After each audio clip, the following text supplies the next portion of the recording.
Hello बच्चों, आजकल आप लोग पढ़ रहे हैं कविता कामनी कांत भक्त शिरोमणि तुलसीदास द्वारा रचित रामचरित मानस के लंका कांड से अवतरित लक्ष्मण मूर्छा और राम का विलाप। ये आपके पाठ्यक्रम में है।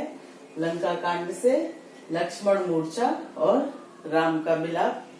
पिछले चौपाइयों में आपने पढ़ा कि हनुमान जी संजीवनी बूटी लेने गए हुए हैं और रामचंद्र जी लक्ष्मण को मूर्छित लक्ष्मण को गोद में बिठाकर गोद में लेटाए हुए विलाप कर रहे हैं। उसके बाद वो अफसोस जो भी जाहिर कर रहे हैं कि अब उठो हे भाई, अब उठते क्यों नहीं, वो प्यार तुम्हारा कहाँ चला गया, तुमने मेरे साथ सर्दी जाड़े सर्दी गर्मी बरसात सब में मतलब सारे दुख झेले, अब तुम्हारा वो प्यार कहाँ है, उठो। इस तरह से वो विलाप कर रहे हैं। उसके आगे उसी क्रम में उस विलाप के ही क्रम में आगे जो चौपाइयां हैं कि सुत बित नारी भवन परिवारा हो ही जाए जग बारही बारा। भ्रातृ प्रेम का ये उत्कट उदाहरण है। वो कह रहा है कि सुत माने पुत्र, वित्त मतलब धन, और नारी स्त्री पत्नी है, भवन घर है, और परिवार। ये सब सुत वित्त मतलब पुत्र, धन, नारी मतलब स्त्री, भवन और परिवार, ये तो बार बार हो जाते हैं। हो ही जाहि जग बारही बारा। संसार में ये सब बार बार मिल जाते हैं।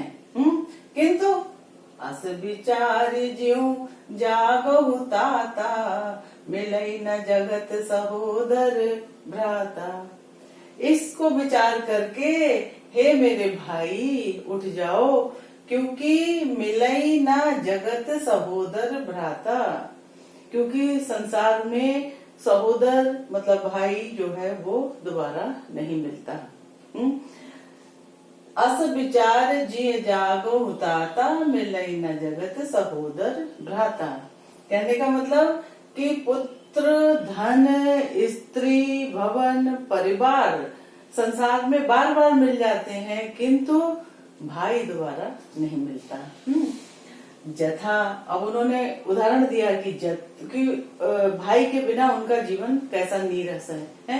बता रहे जथा पंख बिन खगति दीना, मनि बिन फनि कर बर कर हीना। जिस प्रकार से है जथा माने जिस प्रकार से पंख के बिना पक्षी का कोई अस्तित्व नहीं। खग माने पक्षी, जथा माने जिस प्रकार से, पंख के बिना पक्षी अत्यधिक दीन हो जाता है, मतलब उसका कोई अस्तित्व नहीं रहता। मनि बिनु फनि करिबर कर हीना, और फनि मतलब सांप, मणि बिनु मणि के बिना सांप अत्यधिक दीन हो जाता है, उसका कोई अस्तित्व नहीं होता। और जिस प्रकार से करिबर कर हीना, करिबर मतलब हाथी, कर हीना मतलब सूंड के बिना। भाई हम हाथी को कैसे पहचानते हैं? सूंड से है, और सर्प को मणि से है, और पक्षी को पंख से। तो जिस प्रकार से ये सब इन चीजों के बिना दीनहीन है, उनका कोई अस्तित्व नहीं है, उसी प्रकार से हे भाई तुम्हारे बिना मेरा जीवन हो गया है। कि जिस प्रकार से पंख के बिना पक्षी, और मणि के बिना सांप, और सूंड के बिना हाथी का कोई अस्तित्व नहीं है, वो अत्यधिक दीन है, उसी प्रकार से तुम्हारे बिना मेरा जीवन हो गया है। हे भाई तुम्हारे बिना मेरा इस प्रकार का जीवन हो गया है। असमम जीवन बंधु बिन तोही, जो जड़ देव जियावे मोही। अस मम जीवन बंधु बिनु तो ही, कहते कि ऐसा मतलब तुम्हारे बिना मेरा जीवन मतलब ऐसा हो गया है, तब भी जो जड़ दैव जियावे मोही, तभी ये जड़ भाग्य जो है मुझे जिंदा रखे हुए है। मतलब मेरी स्थिति ऐसी हो गई है फिर भी ये जड़ दैव भाग्य जो है मुझे जिंदा रखे है। इस मुझे तो मर जाना चाहिए। मेरी जो स्थिति तुम्हारे बिना है उसमें तो मुझे मर जाना चाहिए, लेकिन ये जड़ भाग्य जो है मुझे फिर भी जिंदा रखे है। जयो अबध कवन बहुलाई, नारी हे तु प्रिय भाई गवाई। कह रहे मैं किस मुंह से जाऊंगा अवध, अयोध्या लौटकर मैं किस मुंह से जाऊंगा कि जयो अवध कवन बहुलाई, मैं कौन से मुंह से जाऊंगा कि नारी हे तु प्रिय भाई गवाई, कि स्त्री के लिए प्रिय भाई को गंवा दिया। कहने का मतलब उन्हें ये अपयश लग रहा है कि स्त्री के लिए है, स्त्री की खातिर इन्होंने अपना भाई मतलब गंवा दिया। किस मुंह से मैं जाऊंगा अयोध्या? अयोध्या में क्या जवाब दूंगा जाके, वहां क्या बताऊंगा जाके कि भाई कहाँ गया, है ना। तो कह रहे हैं जइयो अवध कवन मुंह लाई, कि मैं किस मुंह से अयोध्या जाऊंगा, किस मुंह से जाऊंगा। नारी है तो प्रिय भाई गवाई, कि स्त्री के लिए प्रिय भाई को गंवा दिया, प्रिय भाई को खो दिया स्त्री की खातिर। बरु अपजस सह तो जग माही, नारी हानि विशेष क्षति नाही।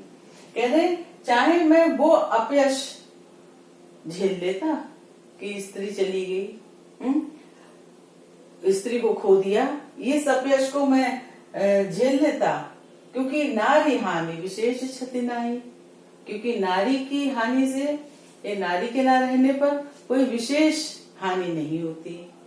अब बच्चों ये जो लाइन है नारी हानि विशेष क्षति नाही है, ये जो लाइन है ये उस समय की मध्यकालीन स्त्री की जो स्थिति हो गई थी उसका द्योतक है, जो कि साहित्य में परिलक्षित हो रहा है।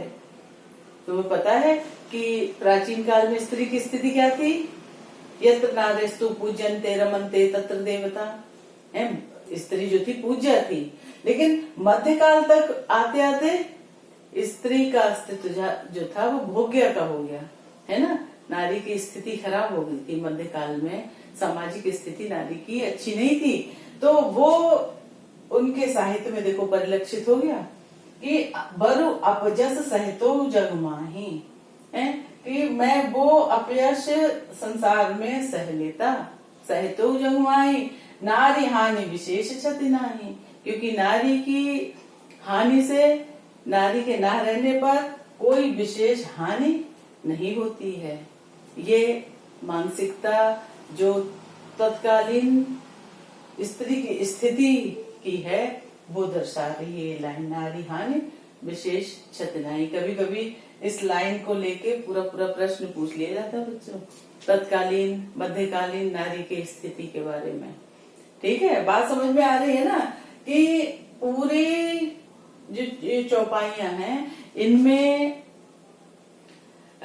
कवि जो है वो विलाप कर रहा है अपने छोटे भाई लक्ष्मण के लिए। लक्ष्मण को मूर्छा आई हुई है, उसके शक्ति लग गई, मेघनाथ ने शक्ति मतलब तीर मार दिया था, तो जिससे लक्ष्मण मूर्छित हो गए थे।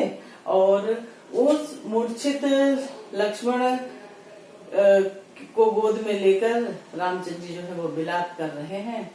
हनुमान जी के आने में अभी देर थी, तो ये सब बात कह रहे हैं कि सुत पुत्र धन स्त्री भवन और परिवार, मतलब घर और परिवार, ये सब हो ही जाए जग 12 संसार में बार बार मिल जाते हैं। जथा पंखु बिनु अस विचारी जिये जागो ताता, मिलई न जगत सहोदर भ्राता। तो ये विचार करके हे भाई तुम उठ जाओ, क्योंकि संसार में भाई दोबारा नहीं मिलता। जथा पंख बिन खगवती दीना, जिस प्रकार से पंख के बिना पक्षी अति दीन होता है, और जिस प्रकार से मणि के बिना सांप और सूंड के बिना हाथी अत्यधिक दीन होता है उसका कोई अस्तित्व नहीं होता, उसी प्रकार से मेरी स्थिति हो गई है तुम्हारे बिना मेरे जीवन का अब कोई अर्थ नहीं रह गया है। असमम जीवन बंध बिन तोई, जव जड़ देव जीवावे मोही। फिर भी ये निष्ठुर भाग्य जो है मुझे अभी भी जिंदा रखे हुए है। जइयो अवध कवन मुख लाई, मैं किस मुंह से अयोध्या जाऊंगा, अवध में किस मुंह से लौटूंगा। नारी है तो प्रिय भाई हो भाई, कि एक स्त्री के लिए एक स्त्री के लिए भाई को खो दिया। ये लोग मतलब वही तत्कालीन जो स्त्री के बारे में अवधारणा थी वो कि एक स्त्री के लिए नारी है तू प्रिय भाई गवाई, प्रिय भाई को गवा दिया एक स्त्री की खातिर। बरु अपजस सहित जग माई, वो कह रहे चलो मैं ये भी अपयश सहन कर लेता कि स्त्री को गवा दिया ना, क्योंकि नारी हानि विशेष नहीं, क्योंकि नारी की हानि या नारी के खो जाने से कोई विशेष हानि नहीं होती है। तो ये उस समय की जो नारी की स्थिति है उसका द्योतक है। अब देखो बच्चों, काव्य सौंदर्य में भ्रातृ प्रेम का ये अनूठा उदाहरण है ना, क्योंकि कैसे विलाप कर रहे हैं, बड़ा भाई छोटे भाई के लिए कितना विलाप कर रहा है। और अवधी भाषा का प्रयोग है, चौपाई छंद है, खूब अच्छी तरह से तुम्हें समझ में आ जाना चाहिए। इसको फिर से अपने घर पे भी पढ़ना और दोहराना। धन्यवाद।